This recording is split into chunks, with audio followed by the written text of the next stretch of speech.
السلام علیکم ورحمۃ اللہ وبرکاتہ۔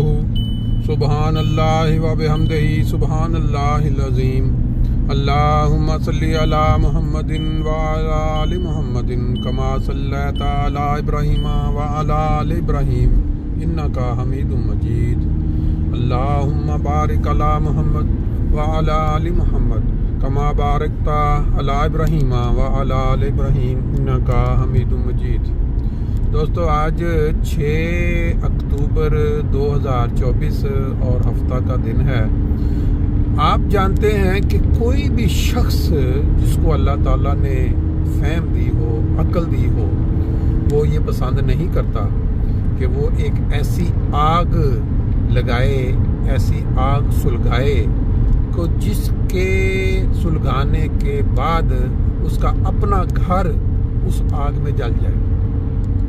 جس شخص کو بھی اللہ تعالیٰ نے سینس دی ہے پیدائش کے بعد، وہ یہ چیز ہمیشہ ذہن میں رکھ کے کوئی بھی کام کرتا ہے کہ یہ میں جو کام کر رہا ہوں، خواہ میں کسی کے اوپر ظلم کر رہا ہوں، کسی کے ساتھ زیادتی کر رہا ہوں، یہ ظلم و زیادتی جو ہے وہ میرے اپنے بچوں کو، میری اپنی نسل کو بھی تباہ کر دے گی۔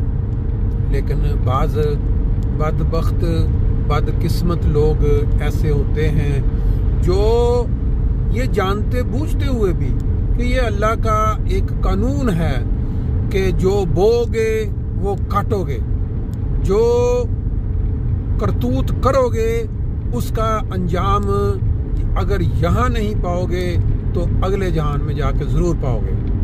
پھر بھی وہ اپنے لالچ، اپنے مفاد کی خاطر وہ کام کر گزرتا ہے۔ بات میں کرنے لگا تھا 1974 کی اسمبلی کی، جس کے متعلق ضیاء الحق نے کہا تھا کہ یہ بعد میں جب وہ آیا، بنا طاقت میں آیا، کہ یہ پاکستان کی تاریخ کی کرپٹ ترین اور زانیوں پہ جو کیا کہتے ہیں زانیوں کا ایک ٹولہ تھا، جس نے اس اسمبلی جو بھٹو کی اسمبلی تھی، جو کام انہوں نے کیے، اس اسمبلی کے نام لے کے وائٹ پیپر شائع کیے، اسی اسمبلی سے وزیر اعظم جو اس وقت بنا عوام کے ووٹوں کے ساتھ یا وہ دھاندلی کر کے، اس نے اس اسمبلی کے ممبران سے اپنی کرسی بچانے کے لیے، اپنی حکومت کو طویل دینے کے لیے ایک ایسا فیصلہ کروایا جس کی آگ یا مذہبی منافرت کا وہ فیصلہ جس کی آگ میں آج اپنے ہی دیش کی نسلیں جل رہی ہیں۔ آج دیکھیں آپ یہ مولوی صاحب کا یہ بیان سنیں، جس میں وہ بڑی درد کے ساتھ بول رہے ہیں کہ یہ ہوتا ہے پاکستان میں، اپنے مقاصد کے لیے، اپنے ذاتی فوائد کے لیے، اپنی جو ایک دوسرے کے ساتھ اناد ہے اس کو حاصل کرنے کے لیے آج کے پاکستان میں کوئی بھی شخص جو ہے وہ اٹھتا ہے، اٹھ کے دوسرے پہ الزام لگا دیتا ہے کہ اس نے توہین کی ہے، اور کوئی پوچھنے والا نہیں اس کو، کوئی اس کی سرزنش کرنے والا نہیں ہے۔ اس کو لوگ اکٹھے ہوتے ہیں اور مار مار کے مار دیتے ہیں۔ وہ ایک فلم بنی وہ جو جانوروں کا خون پینے والے وہ انسان نہیں ہوتے ہیں کہ جب وہ بڑی ڈرونی سی فلم، بالکل وہی سیم چیز پاکستان میں بنتی جا رہی ہے۔ وہ جو ایک دفعہ ایک دوسرے شخص کی گردن جو خون پی لیتا ہے، پھر وہ بھی وہی بن جاتا ہے، پلتے پوری قوم جو ہے وہ بن جاتی ہے جو خون پینے والی۔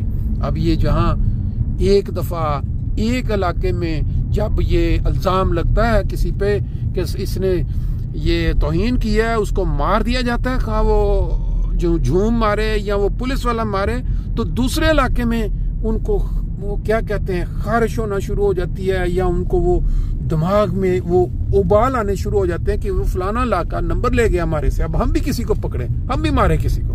یہ پاکستان میں اس وقت کام شروع ہو جائے۔ مسجد قریب آ گئی ہے، باقی تھوڑا سا لے علا کر لیتے ہیں، باقی بات پھر انشاءاللہ یہ مولوی صاحب کا بھی بیان ساتھ لگاتا ہوں میں۔ صلی علی نبینا صلی علی محمد مفتی طارق مسعود یہ جو کراچی کا ہے، ابھی بھاگا ہوا ہے کہ پتہ نہیں کیا ہوا تھا، کہیں جاپان میں ہے نا، وہ گستاخ نہیں ہے، گستاخی ہو گئی ہے۔ ہم یہی کہتے رہے پہلے دن سے۔ امام ابن تیمیہ نے بھی رحمہ اللہ نے کہا تھا اگر کسی سے گستاخی ہو جائے اس سے پوچھا جائے گا کہ تمہاری نیت کیا ہے، ارادہ کیا ہے۔ کیا پاکستان میں ایسا کرتے ہیں؟ ابھی یہاں ایک ڈاکٹر شاہ نواز کمبر مار دیا، گستاخی کی، کسی نے ایک بندے نے پوچھا کہ تم نے یہ کیا کہا ہے، کیوں کہا ہے؟ کوئٹہ میں ایک مجنون کو مار دیا، گستاخ ہے۔ اسلام آباد میں مار دیا، لاہور میں مار دیا، کراچی میں مار دیا۔ الو کے پٹھو، یہ تم نے قتل و غارت گڑی اسلام کے نام پہ شروع کر دیا۔ ہم نے وہ جو میں بات کر رہا تھا کہ دنیا کے ہر چینل پہ ہمارا کلپ چلا، میں نے کہا تھا گستاخی کا فیصلہ ڈی سی کرے گا، ایس ایس پی کرے گا، یا ڈسٹرکٹ کے چاروں مسالک کے 4 علماء جمع کر کے جرگہ کر کے فیصلہ کیا جائے گا کہ یہ گستاخ ہے یا نہیں ہے۔ یہی آج کہتے ہیں کہ مفتی گستاخ نہیں ہے، گستاخی کر گیا ہے، لہذا معافی ہوگی، سیدھی بات ہے۔ اور یہ جو تم نے چکر چلا رکھا تھا نا، یہ بھی توہین قرآن کر رہا ہے، یہ بھی گستاخی کر رہا ہے، وہ بھی گستاخی، اور مار دو بغیر پوچھے۔ انشاءاللہ انہی مسلکوں کے مولویوں کے گھروں میں یہ آگ لگے گی۔ انہوں نے بڑے بے گناہوں کو مروایا ہے، وہ گستاخ ہے۔ گستاخی کا فیصلہ نائی نہیں کرے گا، حلوائی نہیں کرے گا، موچی نہیں کرے گا، ٹھیے والا نہیں کرے گا، لوہار نہیں کرے گا، مزدور نہیں کرے گا۔ گستاخ ہے یا نہیں ہے، اس کا فیصلہ وقت کا محدث کرے گا، مفسر کرے گا، اور شیخ الحدیث کرے گا، عالم ربانی کرے گا، اور اس کے بعد جو انتظام ہے وہ ڈی سی اور ایس ایس پی کرے گا۔ بناؤ نا یہ قانون، یہ کیا تماشا بنا رکھا ہے اسلام کے نام پہ، جو ان کے اگر مفتی کے دل میں یہ گستاخی نہیں تھی تو یہ جو مارے ہیں ان کے دل میں پوچھا تم نے تھی یا نہیں تھی؟ یہ اہل حدیث کا فتویٰ ہے اور یہ چلا ہے دنیا میں۔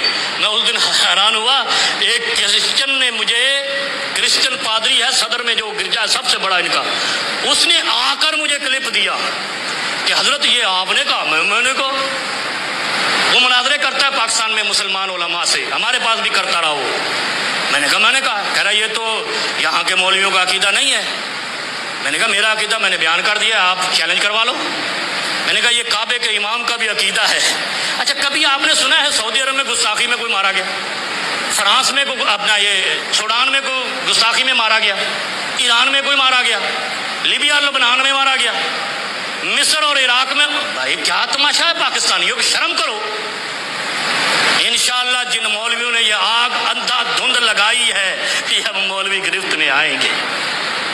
نہیں مارا کرو اس وقت تک جب تک اس سے پوچھ نہ لو۔ کعب بن اشرف یہودی نبی علیہ السلام کے بارے میں ہجو کرتا تھا، اشعار پڑھتا تھا، طنزیہ، مارا نہیں تھا، فٹافٹ مہلت دی تھی۔ وَمَهِّلْهُمْ قَلِيلًا، مہلت دی، نہیں سدھرا۔ پھر محمد بن مسلمہ رضی اللہ عنہ اس کو حکم ہوا کہ اگر یہ نہیں مانے تو اس کو اندر گھس کے مار دو۔ پھر اس کو مارا گیا۔ ہم جو ہے نا سنتے بھی نہیں ہیں، پوچھتے بھی نہیں ہیں، دیکھتے بھی نہیں ہیں۔ ادھر سے کسی نے بدلہ لینا ہو نا اپنا ذاتی اناد کا تو اس نے گستاخی کی۔ یہ اسلام کو مذاق نہیں بناؤ، اسلام کا مذاق دنیا میں نہیں اڑواؤ، اور اسلام کو لاوارث نہیں سمجھو۔ اہل حدیث ابھی تک زندہ ہے، یہ قرآن پہ عمل کرتا ہے، حدیث پہ عمل کرتا ہے، اسلام کو بے یار و مددگار نہیں ہونے دے گا۔